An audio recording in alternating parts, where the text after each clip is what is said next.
It's a Fakeologist show. It's Monday, June the 22nd, 2026. And now the sun is going back to the south from the north. Praise the Lord. Summer solstice. So we had our longest day either yesterday or today. And now it's going to get colder. Well, we should have a couple warm months. So welcome. We've got double header tonight. Prophet of Fiction and Frank the Salt Guy. I'm just trying to cram the guests together as we make room for the occasional other guest. Last night was Joseph Atwell. I thought he was interesting. He's a very friendly fellow. Agreed. Yeah, I agree. Yeah. Okay, great. Yeah. Is his name Atwill a pseudonym for being at will, is it? I really don't know what the background of it is, but it's probably his real name. Yeah, I think it might be. Okay, so it's not something to do with, being willful. I don't think so. No. Yeah, and he shared his video for he wasn't just audio, so I think he's comfortable. Yeah, he's the real deal. He has nothing to hide. I like the guy, and I did get some. I have some people asking me to not have as many guest hosts.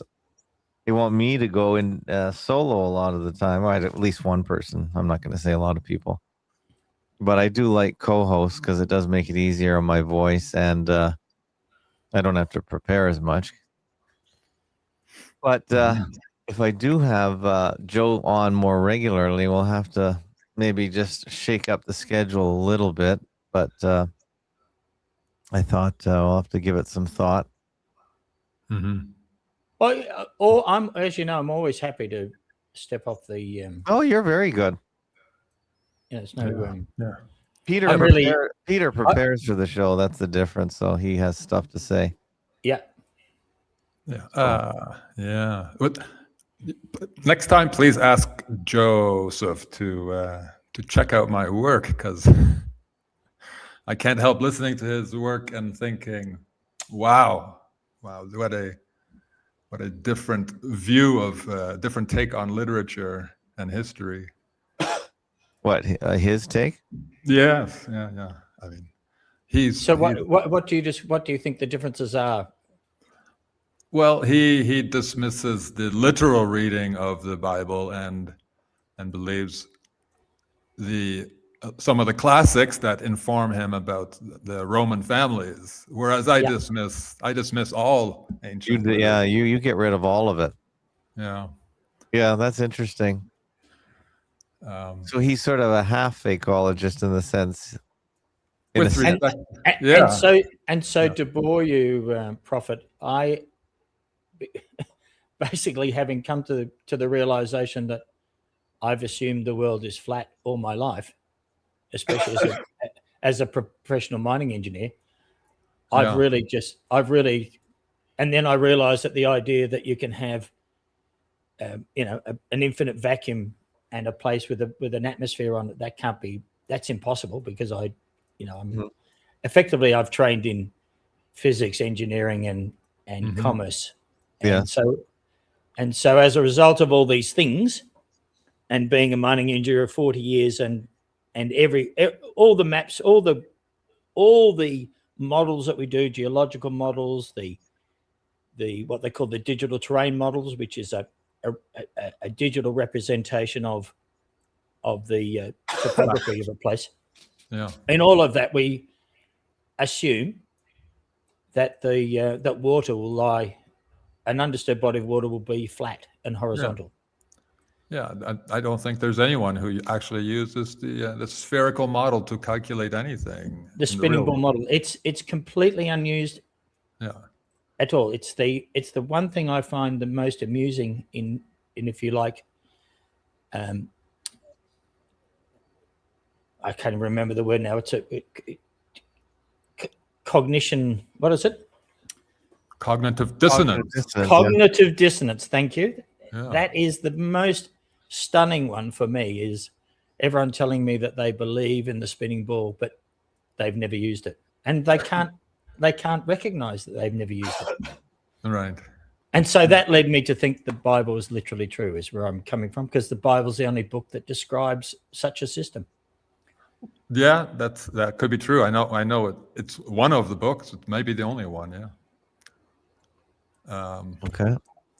That's a bit of a jump, but you say because it's the only book that references the flat Earth, you consider the whole thing true. Well, there's a whole bunch of other things that I think are true. Yeah. Like like the destruction of Jerusalem, the destruction of Rome, as expected, as written. Mm-hmm. Yeah. And these are things I can physically observe. No problem. You can physically observe the destruction of Rome. Yeah, if you go to Rome, they're still digging it out. Yeah, but they don't know when it was built. No, absolutely. But we know it's been destroyed. Yeah, as many places because the story is that the reason it's buried under 30 feet of mud and clay and infill is because people were walking down the street and were too lazy to sweep the streets. Right. I mean, I for one don't take that very seriously as an explanation. No. Well, yeah, that's and they call, but it's made okay by calling it cultural accretion.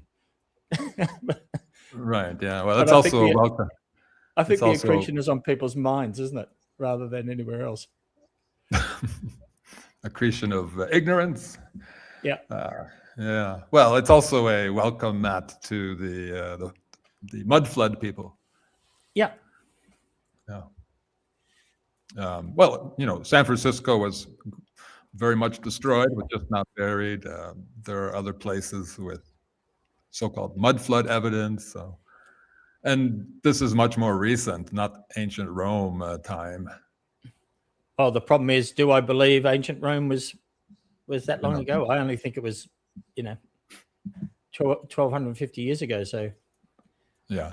No, I put if it was destroyed, then it was destroyed 200 years ago, perhaps more in that time frame. Okay, so the difference between me and you on that topic is that I think between the destruction of Rome and the mud flood, there was the biblical time when Christ ruled the world, the 1,000 years, what they call the millennial reign. Yeah, that's a big difference. But I come from a literary background, and so for me, books were the first to go, and flat Earth came later as I trolled as I fished in the internet.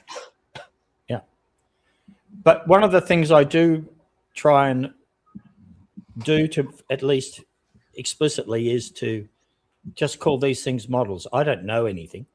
I just try and fit models, really. Models that make the most sense. Yeah. Well, to me, I don't. Sure. And that's what I'm doing too, I guess, with my. I agree. I have found all of your discussions with Tim and your work to be very logical and, very sound reasoning. I've got no complaints at all. Thank you. Very good. Well, what did you want to talk about today, Peter? We can get going. Well, you did ask me what I talked about on RBN, and I basically recycled something I've already did a show on with you. That is, all nations are illusory nations. We already live in a one-world empire. I decided to do that because the many shows that are presented on RBN are often obsessed with the war narratives. They believe it.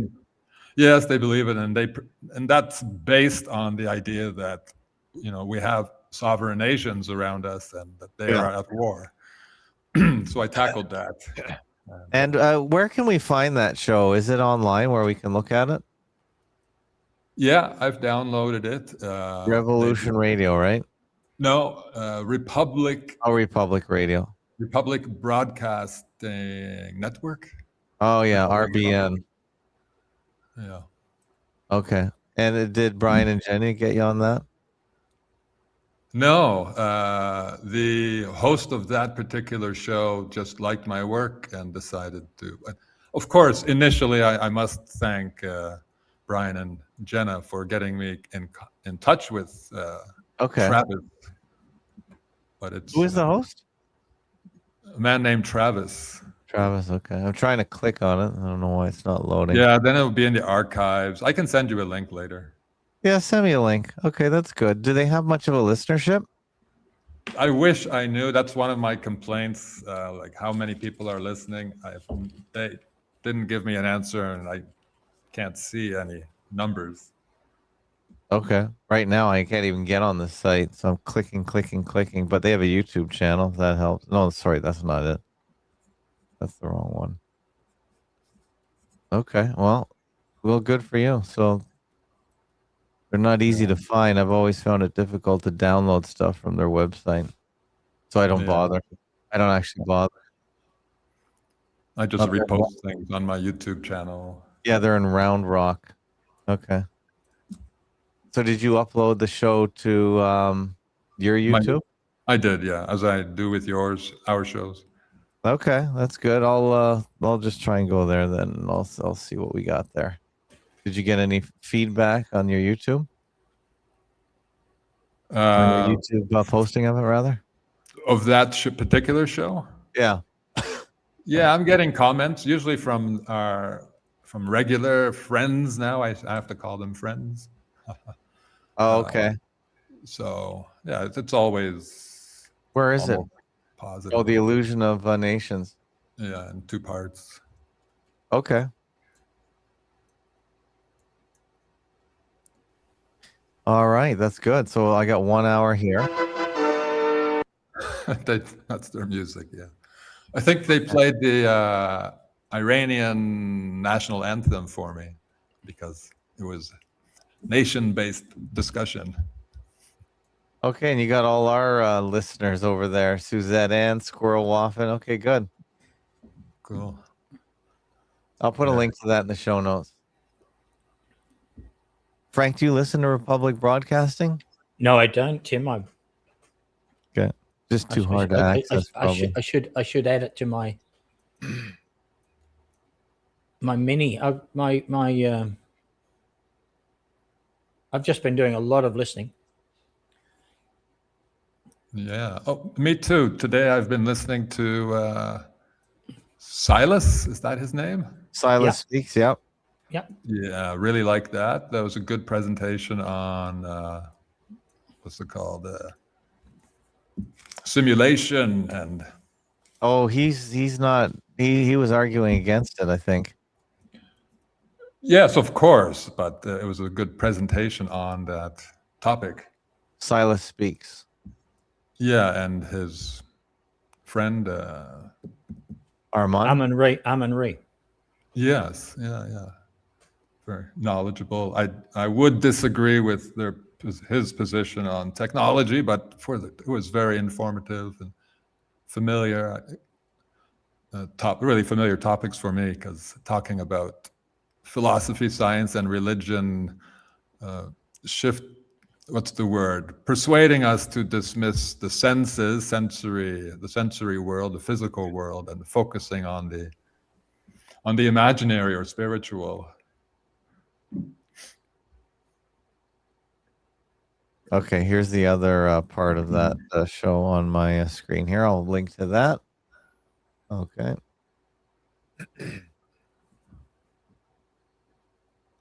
All right. So it's Peter at fakeologist.com if you want to get a hold of Peter. Yeah. Tommy put the link in the chat. Thank you. Good. Good for you, Tommy. What nationality am I? Someone asked. Yeah. We've said it before, but you're a Dutch man by way of Canada, living in Mexico. Yeah. I got my temporary residence here and had to renew my Canadian passport. So yeah, I don't know does it matter what nationality I am? Just to the tax department. Yeah, but that's exactly right, Tim. Did you grow up in Holland? First 8 years.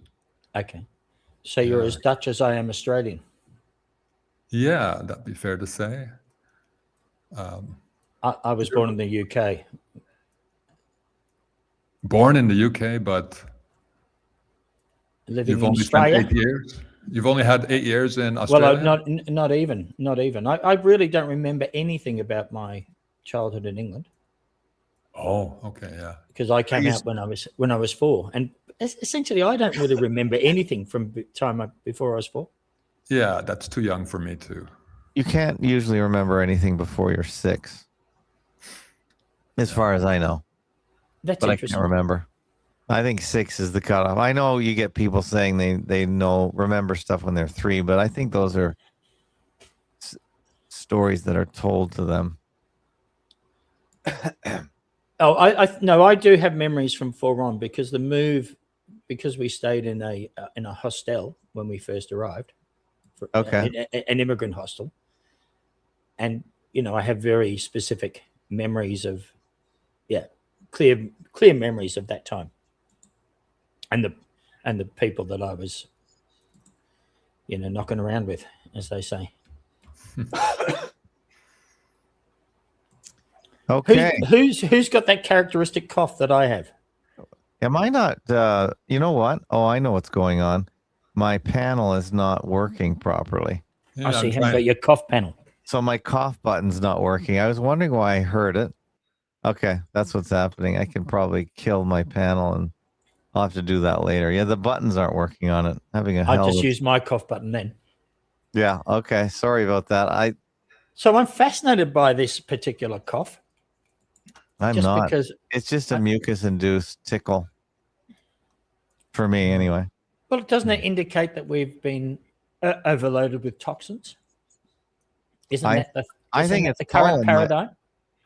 I think it's pollen for me. Yeah, so it's pollen for you. What is it for me? Why is it the same one? Yeah, I don't know. I don't think it's any. I don't think it's anything insidious, but it might be. So just for the avoidance of doubt, Prophet, I am a person that thinks just because I'm paranoid, it doesn't mean that people are not out to get me. Right, because you might be paranoid. Yep. Psy Girl says she remembers voting with her dad when she was 5. A squirrel often remembers 2 events from before 4 years old. Okay. I won't doubt you. No, nor me. But, in my case, I think that the shock of moving would clearly wipe out any real memories, I think, from before that time. Mm-hmm. Such a big change. At that age, maybe. For me, moving at age 8 was just an adventure. Yeah. Hey, we have Petro Dromu join the restream. Hello, Petro Dromu. You want to see? Do you have a mic? Let's see. Oh, he does have a mic. Test 1, 2. Oh, very clear. Yeah, good. Petro Dromu, where do we know you from? Where do you hail from, sir? Oh, I hail from the California. Okay. You sounded a little like Ralphie from New Zealand. That's why I thought maybe that was who you were. Okay, so you're from California. And by the way, I think I fixed my cough button. Well, I need a small tidbit. I know you guys, it sounded like on Fakeotube you were discussing where people were from and things. I have a SpaceX topic. I'll be brief if that's welcome. It is welcome. Well, yeah, absolutely. It's a potpourri tonight. So in California, about 10 to 15 years ago, I knew a female friend who told me that she had been a babysitter for Elon Musk. Okay. And that she knew that SpaceX was the real play and that Tesla and Musk's involvement was purely for marketing purposes to drive up the brand image. Of Tesla or SpaceX or both? Tesla being the marketing and SpaceX being the real business opportunity. Comparatively. And I thought that was interesting then, but with the IPO more recently, that came back into mind. And what are your thoughts on space? Wait a sec. So who was this woman? She was the baby? It was just somebody I knew in California 10 to 15 years ago. No, but who was she in relation to Elon? Ex-babysitter for his kid or something. Oh, I see. But how did she get insight into the whole thing based on babysitting, though? How is she an expert on the situation? Is my point. I guess through dialogue would be my guess. Okay, he taught, because what do most people say to their babysitter? I mean, Yeah, seriously. I don't know how they knew each other beyond that, to be honest. Okay, that's fine. I just trying to figure it out. Okay, that's interesting. You have a very good microphone, by the way. I appreciate that. And a great voice for radio. Really good. Well, thanks, guys. Do you do a show? Nope. Okay, that's very good. You have a great setup. When I was just looking through your microphones, you have quite a few different yeah. audio channels. Yes. So Frank the Sulke asked about thoughts on space, and I'll say I've been pretty interested in the TCOS model the last year to 2 years. In no small part because of the Fakeology tube. Yep. Mm-hmm. Go ahead. That's I was just going to ask what in particular. Space. Let's just fill in the audience. Tychos.space. That's Simon Shack's unpacking of the universe and how it works and why the stars go the way they do, including the puzzling Mercury retrograde that has never been explained properly unless you believe Simon's model. Right. And that doesn't say anything exactly about, say, Earth shape, except that all of the optical observations would be consistent with spherical bodies, and stars and moving in circles and all that. That's not to say someone's done an experiment taking a camera, running it around the Earth, during an x-axis, y-axis, filming it in high quality with a chain of custody and chain of trust and things like that. He's not proving that, but as it appears to be, it looks like it would be consistent with a ball model and some kind of actual physics. But that could be purely optics, I guess, from an engineering perspective, right? Well, as I said, my only thing that we talk about making real world, using your senses. I think that was one of the things that Prophet was saying that Silas was engaged on. Mm-hmm. I can only tell you, after 40 years as a mining engineer, never have I applied a curve at all. And in flying a plane, obviously there's been no motion involved either. Otherwise, when you take off from Melbourne to Sydney, Sydney's moved to where Hawaii was. But that doesn't happen. Or if it does happen, we don't take any account of it. And no one's flying over the South Pole from Perth to Buenos Aires. So the net effect of navigation of shipping routes is that it looks like the UN flag is the correct model to me. Flights from the US to Europe, go over to Japan or go over Alaska. That's all.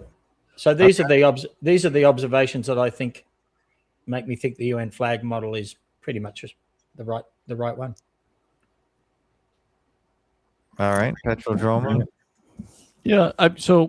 When I hear things like that, what it comes to mind is always from an engineering perspective. That's the practical application of science and technology, right? So, in my mind, it seems possible, and I'd like to hear your input, anybody, but it seems possible to me that at such large scales, perhaps objects approaching flat for all practical purposes could be treated as if they were flat, legitimately. So if you have a sufficiently large surface, you could build that bridge or fly that plane or do that engineering work for it, or even operate the apparatus, some huge machines, and you could pretend it's flat and it's good enough for government work and actually, works out the same.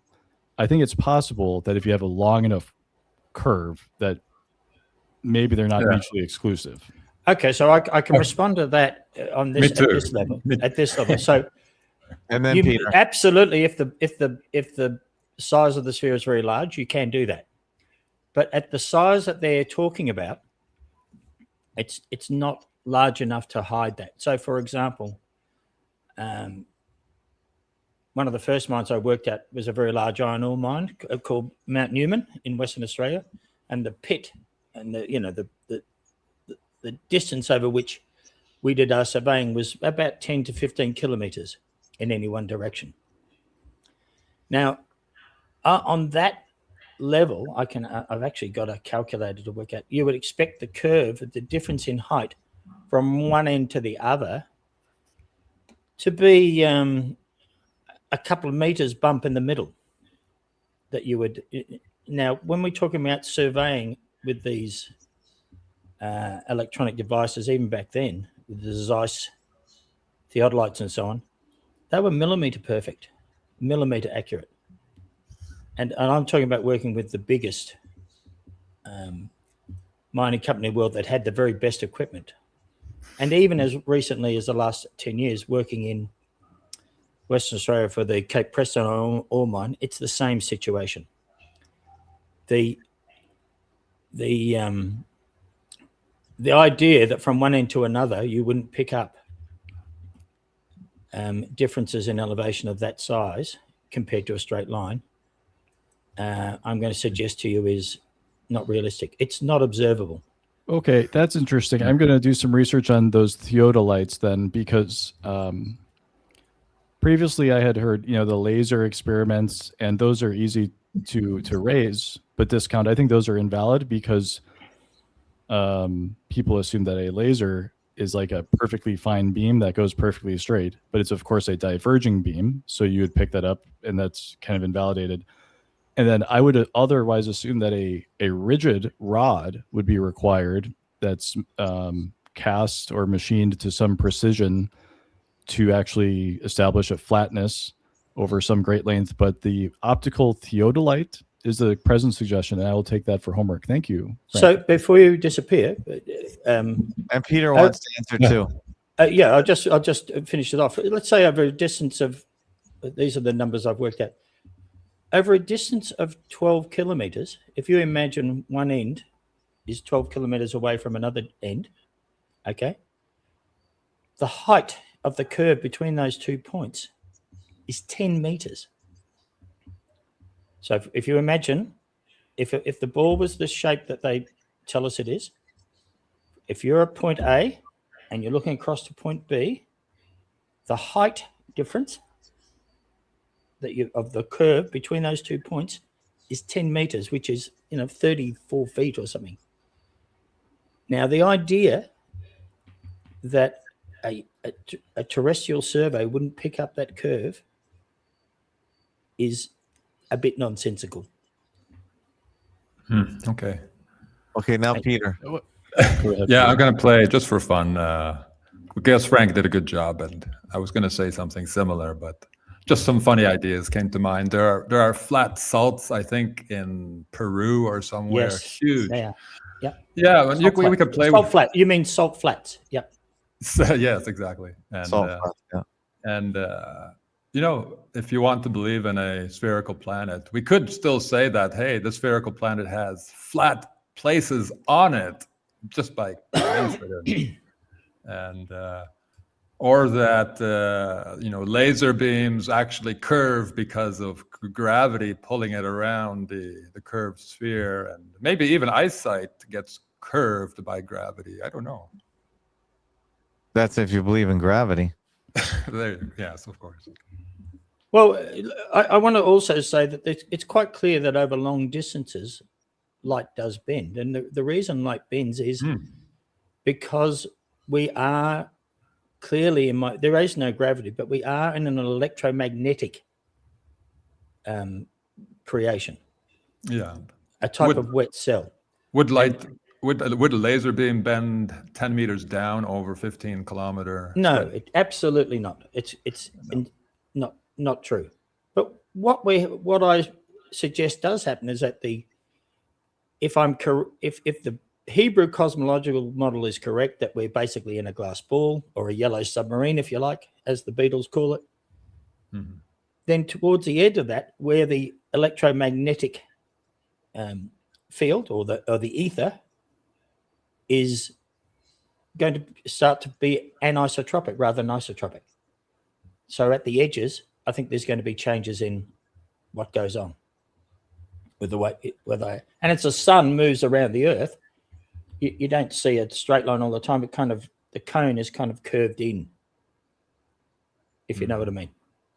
Mm-hmm. That's all. But it over the distances we're talking about, light travels in a straight. You can basically assume that the line between points you see is if you look at something, you can assume that your eye line of sight is a straight line. Yeah. And I have to say, we're talking about surveying, which has now gone on for hundreds and hundreds of years, and in the case of the Romans, maybe several thousand years. But for the past 200 years with the theodolites and so on, the assumption that the Earth is flat has never failed to produce excellent results for the building of buildings. Mm-hmm. Well, I'm going to drop, but thanks both. Thank you, and especially thanks, Prophet of Fiction. Thanks for mentioning the possibility of localized actual flat areas. Yeah, it's possible. It is possible. But comes to my mind all the time too. Thank you. Bye. Thank you for joining us, Petrodromu, and come in. Petrodromu, just one last thing. If you're interested in my discussion on what I call sphericity on my website, which is how to take care of your penis.wordpress.com, there's an article on sphericity on that blog, which may be of interest to you.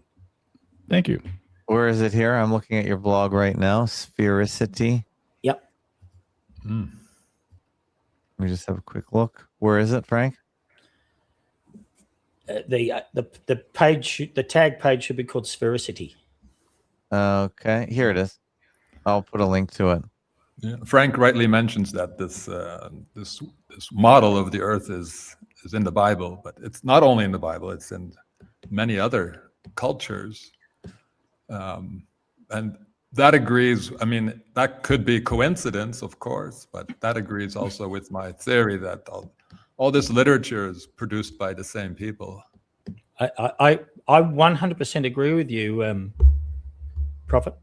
Yeah, I think one of the reasons that I think that the 1,000 years of Christ rule has occurred is simply because at that time, by say sort of 1600, basically the whole world was following the 10 Commandments. It was killing was murder. That wasn't okay. Lying was not okay. Adultery was not okay, etc., etc., etc. And the basic model of how the world worked was pretty much the same. Japan, in particular, was just washed out by the Jesuits. Right. After 1600, Japanese culture was stamped on. Okay. And the 10 Commandments were brought to Japan? Well, maybe. I don't know. I'm simply saying to you that certainly when I was a child, in the 60s, the basic fundamental laws of all countries was thou shalt not kill, thou shalt not lie, thou shalt not steal, etc., etc., etc. Yeah, I think it's kind of common sense among reasonable people.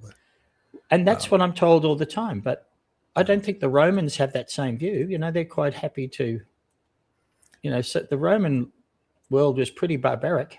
The people they didn't like, they were quite happy to. Well, we should qualify that. It says the Roman ruling class. Roman ruling class, yeah. Yeah. I'm just writing about the 10 Commandments too, and much else, and arguing that the opposite of the 10 Commandments is the law, the rule among the ruling class. I think you're probably right. Yeah. And they would be happy for us to obey the commandments and not become like them, because so they like to have monopoly on their power. Yeah. Yeah. That's a very reasonable. Okay, Prophet, you have a video on your screen. I'll just put it on my screen again. Yeah. Since we were talking about, we were talking about memory and I was just exploring. I don't know how I got to this one, but it's a science video. It's a 10-year-old scientist who was inspired by an entomologist studying how insects remember things during their lifetime, and he reproduced her experiments with butterflies, a different insect, and then decided, what about memory across generations? So he did proper experiments with butterflies, multiple generations, and discovered that 80% of them were remembering things that only their parents experienced. Mm-hmm. I say, what? That's so interesting. And could that apply to other species? Could that apply to us? And as I was doing more work on a human farming subterranean topic, it occurred to me that many people, when they have near-death experiences, see a light at the end of the tunnel, and how does that happen? Could that be an embedded memory from people who were ancestors who were raised underground and would have associated a huge circle of light with either hope or fear? It would have been a strong memory in any case. So that's just something I threw out on my last video. A little speculative, but tempting to. I have memories. I mean, I have dreams sometimes. When I was younger, dreams about crawling through dark, narrow spaces. And by the way, the Grok says it says here, the average age of earliest memories across dozens of Western European sampling is 3 to 4 years old, often around 3.5 years, or about 42 months. So there you go. I was wrong. Oh, we got a caller in here. Hold time, 19 seconds. Caller in, where are you calling from? What's your name? Hey, Fakeologist. Hey, Prophet. Hey, Frank. How are you doing? It's Jay from Texas. Hi, Jay. Ni hao, Jay. Hello. Yeah. You're right about when you're talking about both of you, Frank and Fakeologist, about you were talking about the you see a spiral. Have you heard the Native American tale about saying if you see the spiral, and then but turn around and then you'll see yourself, then you'll see this vast open space, and then you could go into yourself. Have you heard about that? No, I'm not sure what you're talking about. I'm a little lost.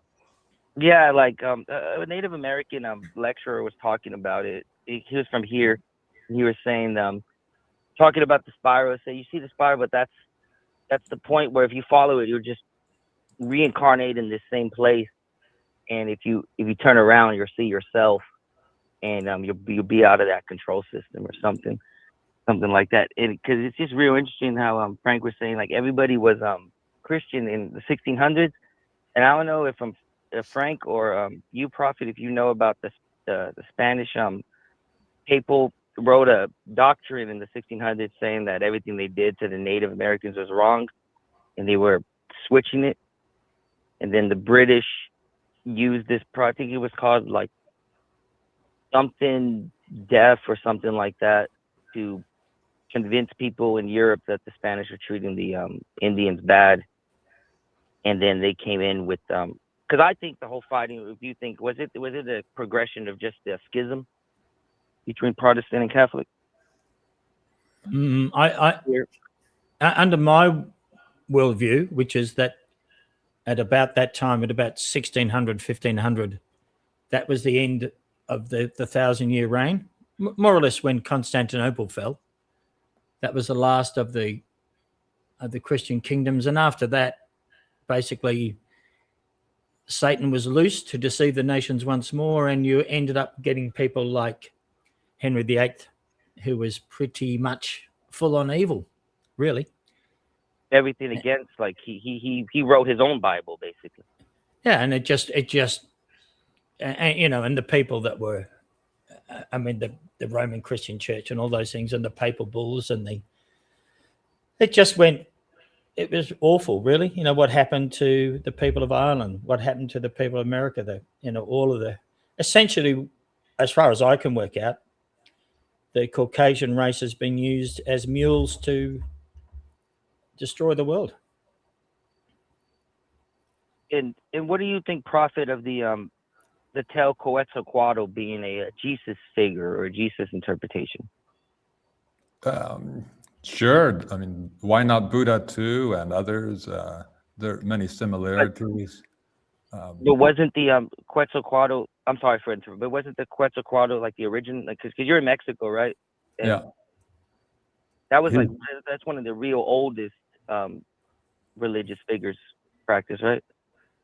So they say, but he's a flying serpent, so it is a bit of a stretch, isn't it? Yeah.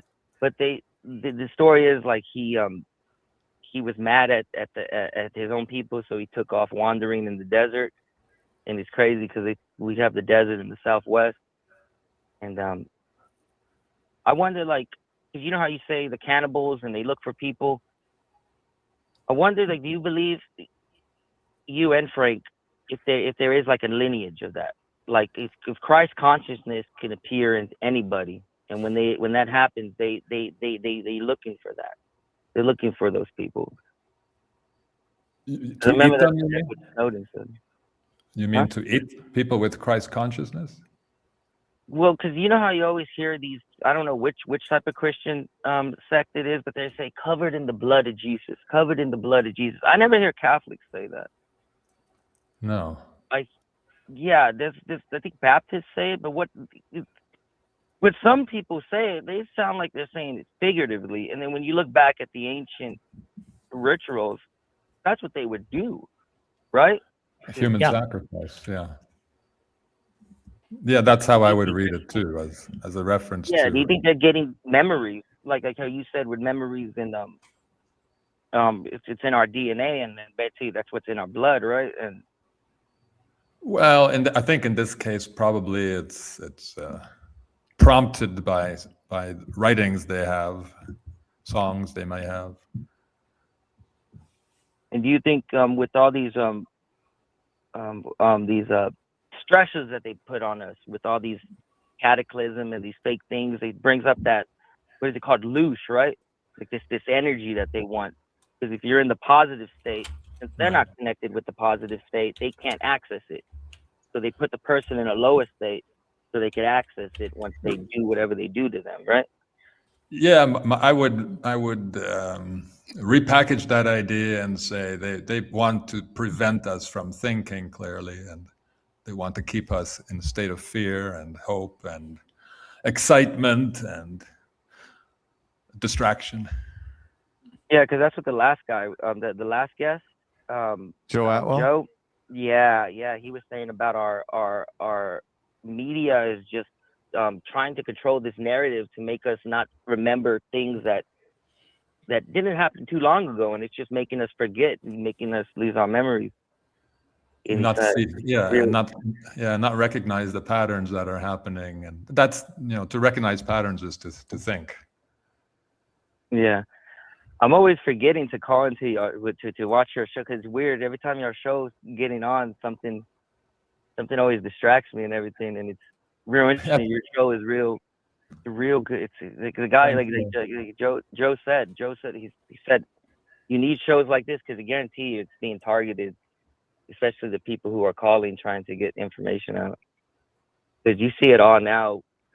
It's all from the people, those billionaires with their secret societies, and all the regular people are like, wow, they're not crazy, and they're not crazy, the people who were saying this stuff. No. And it's all coming. Yeah, it's all coming back. That's why. The word needs to be out. But that's the Christ consciousness, right? That's the freedom of ignorance, right? You're freeing yourself from ignorance by finding out the truth, and that's how we die, right? Yeah. with that, thank you for taking my call. Nice topic. It's an awesome topic. Thanks, Jay. It's a little too obtuse for me, but It's real good. It's real good. It's a real awesome topic. I mean, okay. I believe you. yeah. I know Thanks, that's a Jay. little obtuse because It's it's out obtuse there. for me. But thank you. Thank you. Thank you, Jay. You have a good night. Okay. Thank you, Jay. You're a good man. See you, Thank Jay. There goes Jay. Bye. Well, we got about 15 minutes left. Did you want to go anywhere else, guys? Yeah, Well, I got a new. Go ahead. I just want to go on a bit. So in the chat, I can't remember who it was talking about how the American Indians were killed by smallpox blankets. Well, that's the story. I have to tell you that I think that whole idea is not true. I'm sure it isn't. I don't think you can take a blanket from someone with smallpox, give it to someone else, and they'll get smallpox. I think that's ludicrous. Right. Yeah. I developed an alternative theory, which I've since abandoned. Uh-huh. It was that blankets and clothes given to Native people were deliberately dyed in poison. Like the word dye is. Yeah, that's interesting. It's a homonym, but of course it can mean to kill. And why have you abandoned that theory? It sounds really quite logical to me. Because now I think that most native tribes in North America, anyway, were planted there by these human farmers, and now they are using poisons to weaken, perhaps even the people they were raising, the humans they were raising, just as they weaken us now, but not generally to kill us, but just to keep us physically and mentally weak. Okay. So that's a little different than my original thought. But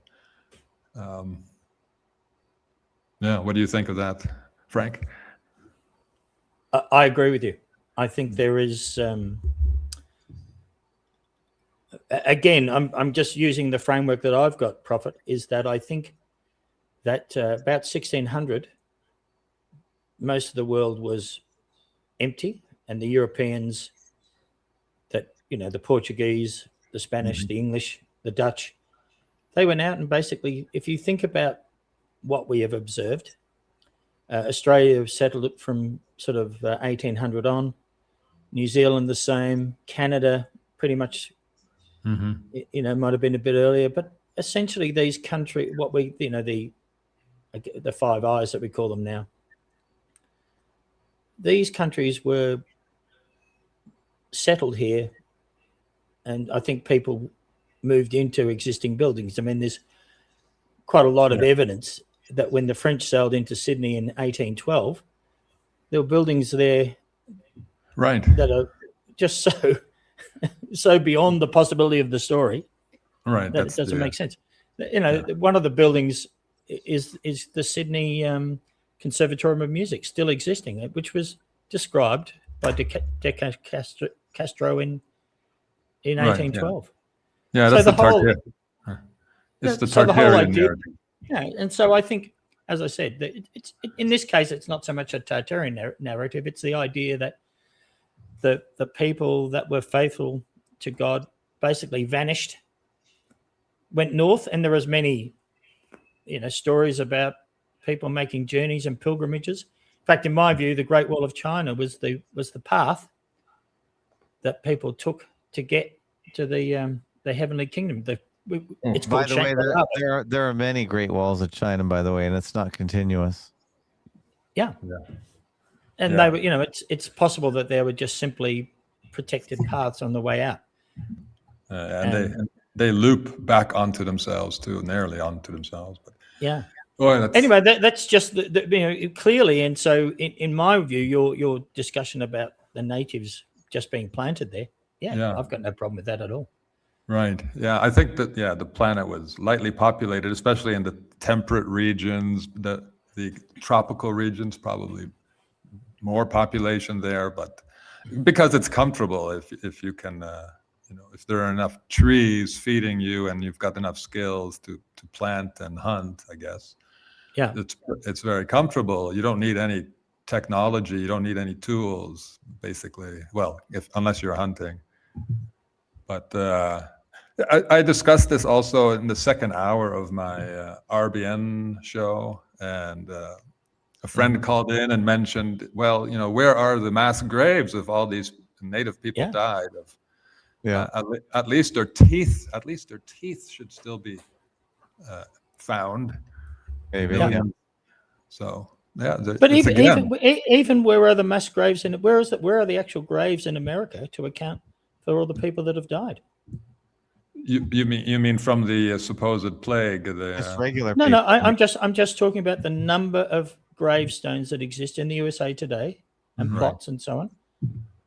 They don't account for a fraction of the number of people that should have died just from the records. Oh, that's interesting. That's interesting too.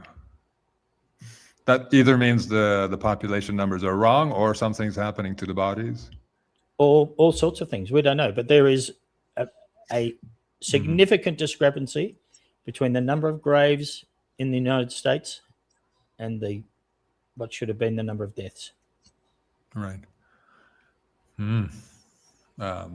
Okay, good question.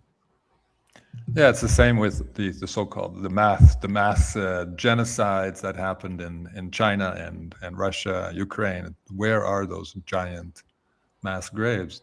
They're not around. No, and yet we do have the ossuaries under France and many other parts of Europe. Yes, for sure. My recent show about the human farming mentioned the St. Stephen's Cathedral is it Vienna, Austria? And again, bones haphazardly piled as if the controllers didn't care. This is not respectful burial. This is something very different. Yeah. And then there's the description of, why did the population in Europe plummet, blah, blah, blah. It was because of a plague or something. Was it that, or was it just that people left? They went. In the 1800s? No, I'm talking about the the plagues of the... Oh, the Black Death. Yeah. I just don't believe that story anymore. I don't either, no. All right. Well, we got a few more minutes left. We got quite a few people good listening tonight. We had 2 people scan the donate tag or QR code on the screen, according to this graphic. So thank you if you are considering helping the show. Fakeologist.com/donate. Appreciate all you guys. And don't forget, Peter has a YouTube channel and Frank has a website, howtotakecareofyourpenis.com. It's an oldie but a goodie. Are we wrapping up? Well, unless you guys have something else. Well, I was just Side Girl, which is obviously Lynn Ertel, a wonderful friend, Lynn Ertel. Yes, asked, did Lot's daughters turn into pillars of salt? And suggested I should be able to ask that question. Apparently, according to the Bible, it was only Lot's wife that was turned into a pillar of salt. Yes, right. The daughters actually decided to get their father drunk, and that was the line that led to Jesus Christ, according to the story, as far as I can. Survival. They thought they were the last people on earth. Whatever. Something like that, yeah. It's a very strange, the Bible is a very strange book. Yeah. It's similar. His contemporary Noah had... Other contemporaries, weren't they? Noah and No. But anyway, Noah had a similar story with his son seeing him naked when he's drunk. Oh, no. So that story, by the way, I think the best interpretation of that is, my understanding is that seeing your father's nakedness actually means having sex with your father's wife. Whoa. With your mother, then, yeah. Okay. Well, not necessarily your mother, because remember at that time. Yeah, multiple wives. And the story is that Noah's wife that went on the ark was not his first wife, and may not have been the mother of those children, but Naamah, who was a Nama. a daughter of Cain. And so it's possible, but it's also possible that when was it Ham that had sex with who is it that saw the nakedness? It was Ham, wasn't it? It could be, but your idea. But basically what that means is that the reason that his son was cursed was because he was conceived from Noah's wife as a result of the union of knowing, of seeing his father's nakedness, which is a euphemism. Mm-hmm. Well, not very nice to curse the innocent son. Well, I don't. Apparently, the reason when it wasn't a curse in that way. The child was cursed because of. Remember that the whole idea was it was genetic purity of Noah's sons. Yeah, but if Nama was from a corrupted flesh line and her son was from a corrupted flesh line, then they are going to produce the giants, because the giants appeared again after the flood. Right.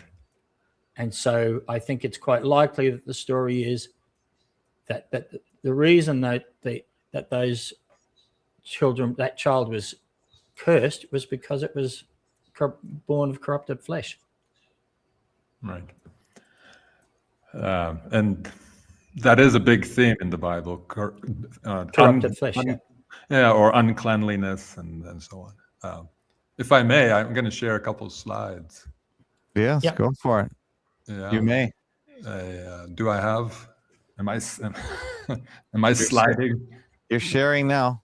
Okay, good. Yeah, this is the river Styx and Charon pushing the raft with the dead to the land of the dead, the underworld, supposedly. But then you look at these people. Why they're all very alive and healthy looking, and none of them are wounded.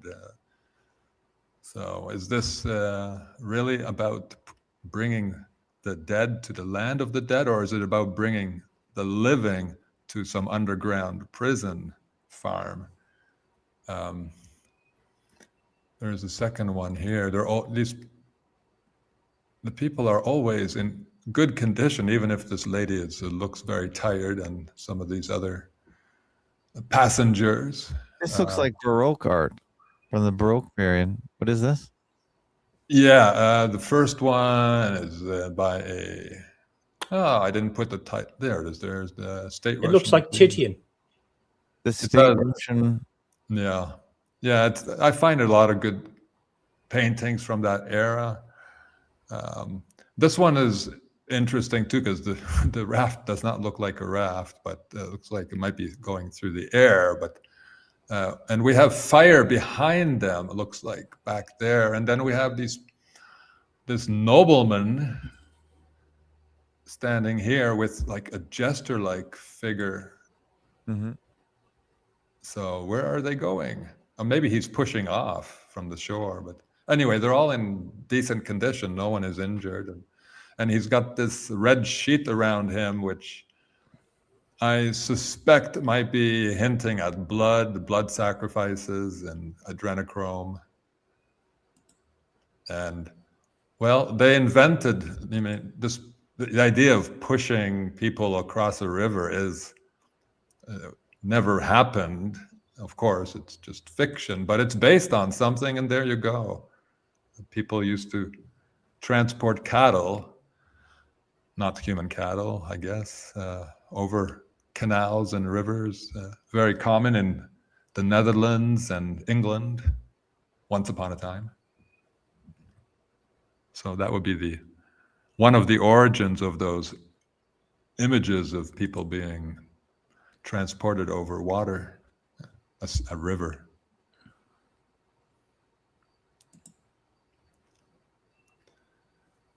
Yeah, that brings back memories of my childhood. Actually, my father had a motorized boat like that. And Psy Girl wants to know who painted this crazy S. Crazy S. I don't know what she's. Sticks. I don't know. Anyway, Where did this painting come from? This is a modern painting for sure. This doesn't look Renaissance at all. I didn't care to identify it, but it's illustrating the story of the giant Polyphemus farming or herding his sheep in his cave. Mm-hmm. So for me, it's, the sheep are symbols of humans, human cattle, human livestock, and this is the underground, which is what I talk about. Polyphemus, the Cyclops, the one eye. There you go. The Illuminati. He has two eyes in this picture because this is before. This is before Odysseus tears out one of his eyes with a pole with a burnt end. So this is in the capital of Siberia, a castle whose English name is Prison Castle, which confirms my theory that all castles were never defensive, were never military structures, were always prisons and holding cells and corrals for humans. There was no war, no enemy for these people. They were running rampant over the planet, and there were just helpless natives they could pluck at will.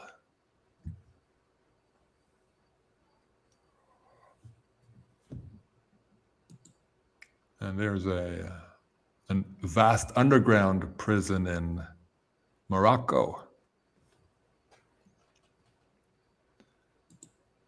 Yeah, that's the end. We could wrap it up if you like. Okay. Well, we're at about an hour, so different kind of show. Thank you, Tommy Rogers, for putting links in there. Sorry we didn't get to the last caller in her, but I don't want to go into communitarianism right now. We've already touched on many topics. It has been a good one. I hope you don't mind, guys, sharing the stage today. It was interesting. It was nice. Thank you, Frank. Well, I actually very much enjoyed the interaction from my point of view. Anyway, it was interesting to compare two models to the same data. Always interesting. Yeah, thank you. And likewise. That's good. That's very good. I think we should get as much collaboration between the regular guests as possible. It'll mix it up and make things a little more interesting, I think. We didn't really touch on any current events today, but there really isn't much going on. Just another British. I don't agree with you. I think that the money thing is just. Oh, the money thing is just in hyperdrive now. Okay. The constant talk about the uncertainty of financial markets and shares and gold and silver and Bitcoin and the debt. Not that anyone knows. Not that anyone knows where the debt comes from. Is that in Australia news? I'm getting all of that stuff about the U.S. government's $40 trillion, but the total amount of debt on the because all the banks weren't allowed to lend money, all these private money lenders all started being established, and then the banks lent money to them. So there's actually $200 trillion in debt, and it just is. I don't even know if it's really a problem. The more I think about it, but it's being ramped up to be a problem. Yeah, I'm not worried. Are you worried? What's the point of worrying, Tim? Okay, beyond our control. It's beyond our control. If it's just more confirmation that Prophet is correct about we're being farmed. Yeah, right. We're being farmed, and my latest that we're being farmed for entertainment purposes to a great deal, because the clean livestock are not among us. I'm not even clean anymore. I mean, okay. I take medicine to manage my my fibro symptoms, and medicine, hint, it's not pharmacia. No, it's not that stuff. It's the green, so-called green stuff, the grass, and okay. I eat it. I just eat it raw before bedtime, and I got some bad supply because You're eating grass, as in like a cow? No, some kind of Cud? Does it work? The medicinal variety of grass. Yes. Oh, okay. You're eating it or you're smoking it. No, I It's- don't. it's I don't smoke it because that's just a quick way to get high, and I need a different effect on my system. And Okay. I need pain reduction during my sleep hours. Oh, okay. And anyway, I got some bad stuff, and I don't notice it until 2 or 3 days later, or maybe a week, because the good stuff stays in your system. And I was feeling really rough 3 days ago, and I realized I'm probably need this stuff for the rest of my life, because I've been as clean as possible and healthy as possible for the past 8 years while I'm doing this. And when I go off, it's bad. Have you tried broccoli? Yeah, raw broccoli. Yeah. Oh, yeah? Okay. Joseph Atwell swears by it. Yeah. George Bush hates it. Or the past does. George Bush. He's dead. George Herbert Walker Bush. He's dead.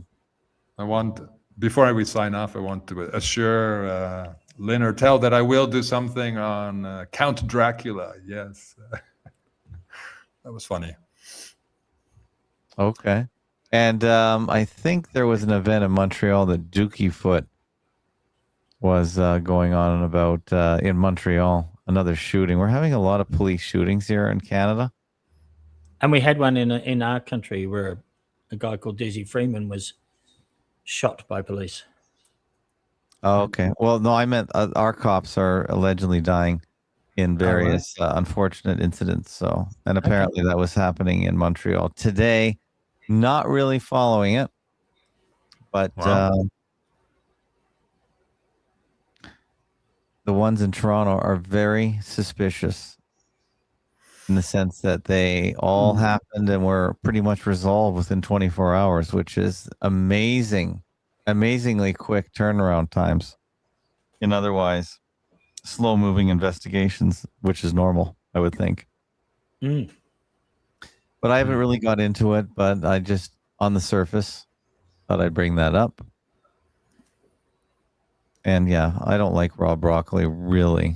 It's not really. I don't even know if you're supposed to eat it. In my world, vegetables have their own, because of the way they grow, they have their own insecticide built into them. Yes, they're toxic. Unless you cook them, you're really going to cop a bit of an overload of those things.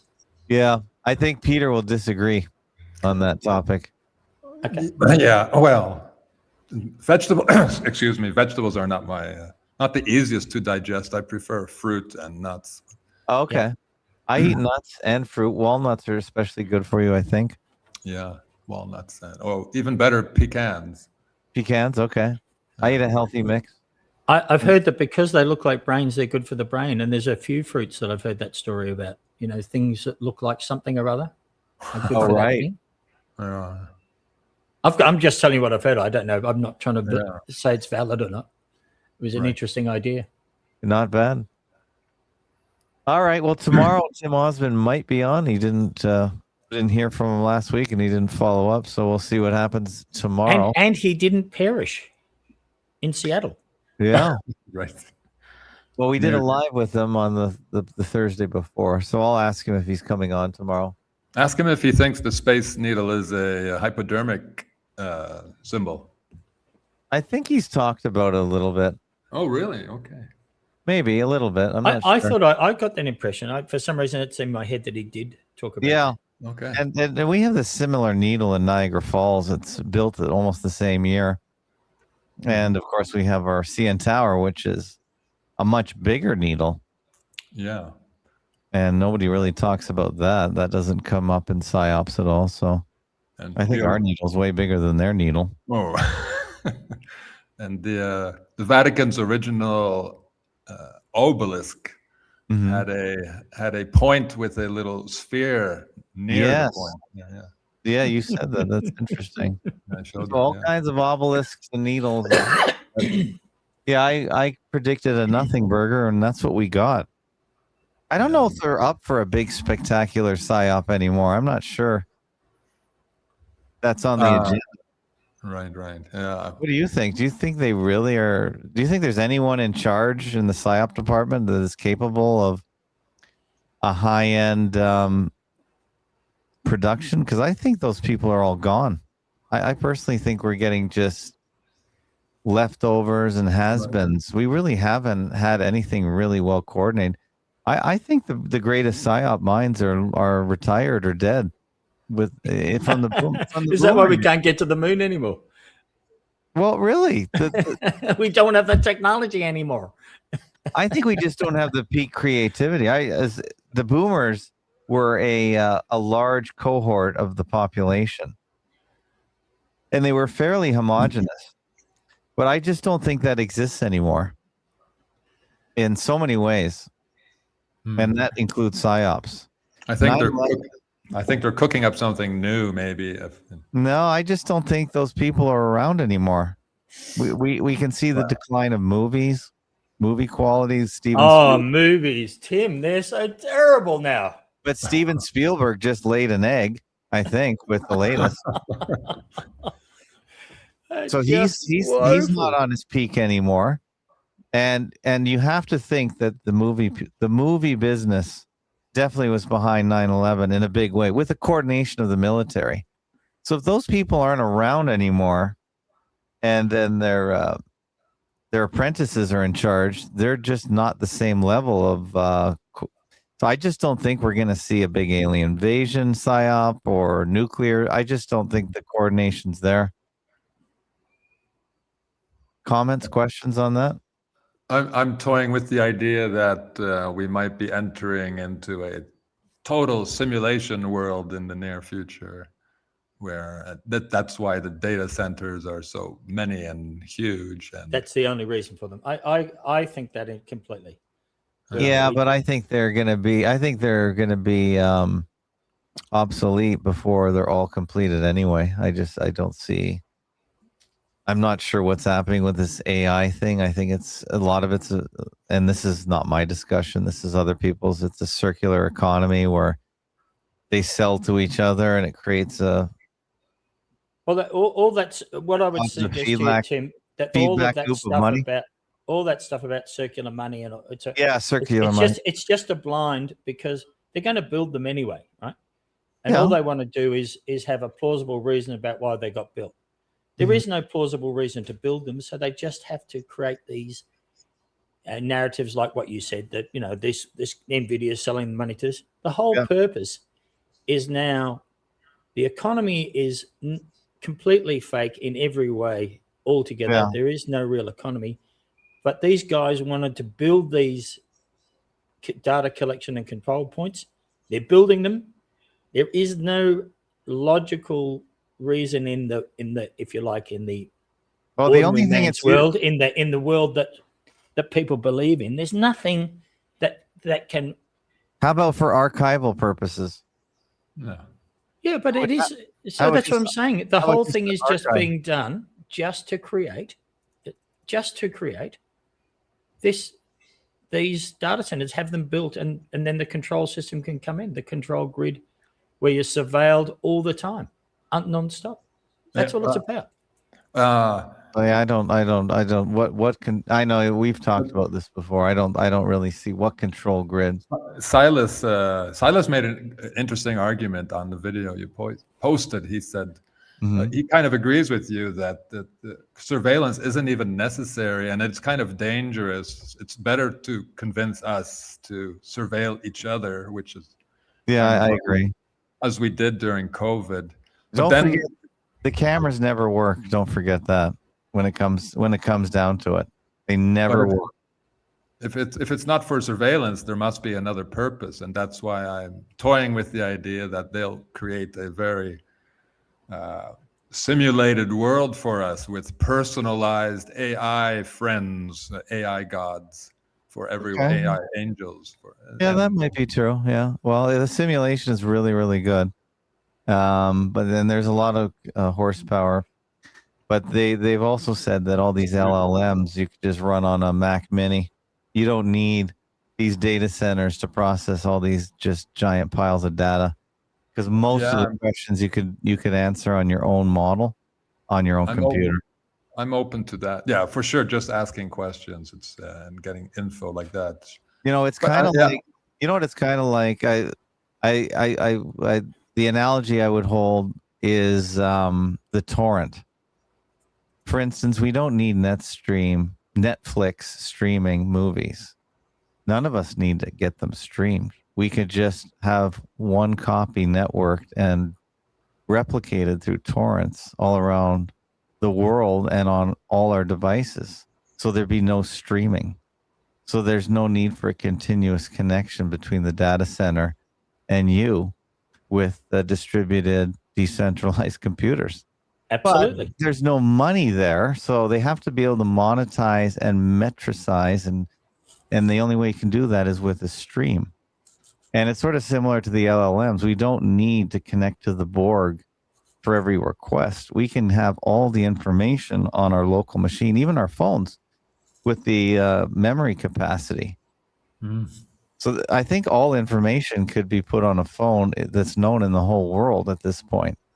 So we don't need this measured, tokenized LLM model. It can already be decentralized. So then the question still remains: what is the purpose of these enormous centers? Is it? I don't even think they know themselves. It's just being built for the sake of building. I don't think the controllers are all that intelligent at all times. Well, I really don't. I don't think they're all there. I don't think there's this central planning hub where they control the world. I think there's a lot of competing ideas. And well, I can speculate about another purpose, that is just actually draining water. The water is becoming a serious issue for agriculture and in the desert.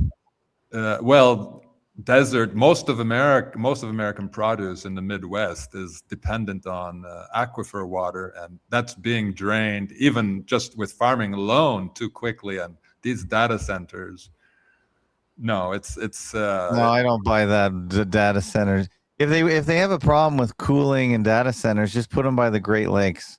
They're freezing cold, and there's more water there. Well, no, that's true. That's true, but they're intentionally not doing that. Well, they put them where the power. There's all kinds of places and reasons they put them, but I just don't see the data centers as this boogeyman either. I just don't see it. I think you're talking about when you grow food and put people in the desert, i.e., Southern California. Yeah, there are water challenges, but the solution is just move people out of those areas. If you can't bring the water to the people, bring people to the water. We'll never run. I live on a lake that's so big and so deep. I know, but you'll never run out of water. You can't replicate California and the Midwest's agricultural production by putting it in Michigan and Ontario. You cannot. No, I agree, but you can put it in a greenhouse. Yeah, maybe. But anyway, maybe there is a solution, but they don't want the solution. So. I agree. There's no evidence that these guys are trying to make things better in any way, shape, or form about anything. It's all devolving. Right. I have a final comment. A couple of weeks ago, or last week, or whatever, I talked about that. I think the sun is closer to the earth, and it's hotter because of that. I think what's happening in Europe right now with the extreme heat, what I'm really just want to point out is it's got nothing to do with the carbon dioxide levels in the atmosphere. Okay. In my view, it is, if we look now and looked at the intensity of the solar radiation in Europe, we'll find it's at record levels. Okay. Well, we're not having any heat here where I live. So, and that's another point. Why does Elon even propose to send these data centers to space, which is, of course, as ludicrous as any fake oil? Just put them in Canada. It's cold here most of the time. It's practically space anyway. There's no, exactly. What's the big deal? So put them in Yukon. But yeah, I think I saw YouTube. The coldest city in North America is Whitehorse in the Yukon. Wow. Yeah. Well, Yellowknife is in the Yukon. I get that mixed up. It's minus 80 in the minus 80 Celsius on some of the coldest days in the winter. Oh. Yeah. We don't need data cooling. There's no problem. Just come up here and you'll be fine. And you don't need to worry about water. Even Minnesota is the 10,000 lake state. And they don't even have half the water we do where I live. So In Yellowknife, they'd have to warm up those data centers. for sure. Absolutely.